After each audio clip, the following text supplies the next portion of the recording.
How to turn on or turn off pin lock for Samsung blockchain wallet on the Samsung Galaxy S25, S25 Plus, and S25 Ultra.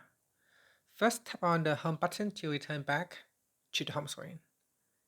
Now, from the home screen, swipe up to go into the app screen and open up the blockchain wallet.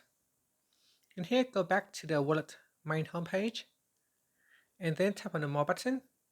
From the pop-up, tap on settings.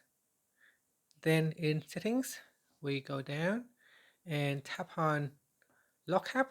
So tap on the toggle button to turn off or switch on pin lock for the blockchain wallet. So if I switch it off, you can see that if I open up my blockchain wallet, it will not ask for a pin. If I choose to use a pin lock, so I turn on lock app. Here, if I close it and reopen, this time it will ask me to verify using a PIN or a fingerprint unlock.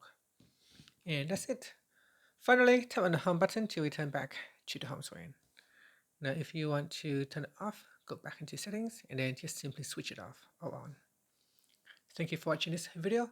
If you find it helpful, please like and subscribe to my channel for more videos.